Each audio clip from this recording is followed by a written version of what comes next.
കോടിക്കണക്കിന് രൂപ പലരിൽ നിന്നായി തട്ടിയെടുത്ത് നിക്ഷേപ തട്ടിപ്പ് നടത്തിയ കേസിലെ പ്രതികളുടെ വാഹനങ്ങളാണ് കുറ്റിപ്പുറം പോലീസ് സ്റ്റേഷൻ വളപ്പിൽ കെട്ടിക്കിടന്ന് തുരുമ്പെടുത്ത് നശിക്കുന്നത്. ബെൻസും BMW-യും ഓഡിയും അടക്കം കോടിക്കണക്കിന് രൂപ വിലമതിക്കുന്ന സുപ്രധാന ബ്രാൻഡ് കാറുകളാണ് മഴയും വെയിലും കൊണ്ട് സ്റ്റേഷൻ പരിസരത്ത് കാടുമൂടി കിടക്കുന്നത്. ഇന്ത്യയിൽ ലഭ്യമായ പ്രീമിയം ബ്രാൻഡ് ലക്ഷറി കാറും ഇവിടെയുണ്ട്. എല്ലാം ജനങ്ങളിൽ നിന്ന് നിക്ഷേപം സ്വീകരിച്ച് അവ വകമാറ്റി ചിലവഴിക്കുന്നതിനായി നൂർ മൗലവിയും കൂട്ടുപ്രതികളും വാങ്ങിയതാണ് ഇവ. നിക്ഷേപ തട്ടിപ്പ് കേസിൽ നിക്ഷേപകർക്ക് കോടതി വഴി തിരികെ ലഭിക്കേണ്ട കോടിക്കണക്കിന് രൂപയുടെ സ്വത്തുവകകളാണിത്. എന്നാൽ ഇവ ലേലം ചെയ്യണമെങ്കിൽ കോടതി കനിയണം. വാഹനങ്ങളുടെ ഉടമസ്ഥാവകാശം സംബന്ധിച്ച് തർക്കമുള്ളതും കേസ് കോടതിയിലായതുമാണ് ലേലം നടപടികൾക്ക് തടസ്സം. കൃത്യമായ പരിചരണമില്ലാതെ കിടക്കുന്ന ഈ വാഹനങ്ങളുടെ എഞ്ചിൻ ഉൾപ്പെടെയുള്ള ഭാഗങ്ങൾ ഇതിനകം തന്നെ പ്രവർത്തനരഹിതമായി കഴിഞ്ഞു. വാഹനങ്ങൾ പൂർണ്ണമായും നശിച്ചുപോയാൽ ലേലത്തിൽ തുച്ഛമായ തുക മാത്രമേ ലഭിക്കൂ എന്ന് നിക്ഷേപകർ ആശങ്കപ്പെടുന്നു.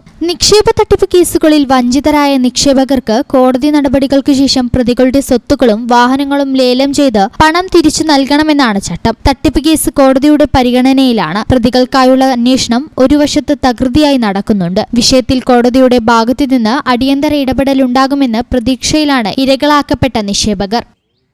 ഈ ചാനൽ ന്യൂസ്, കുറ്റിപ്പുറം. എന്താണ് ബ്രൈഡ്, ഇനി എപ്പ റെഡിയാവാനാ?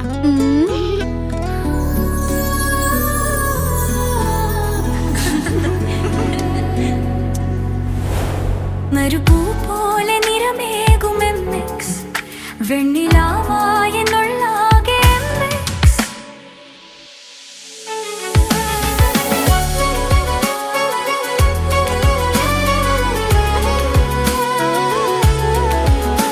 മനസ്സിലുണ്ടോ? MX-ലുണ്ട്. MX വെഡിംഗ് സെന്റർ ഇനി വളാഞ്ചേരിയിലും.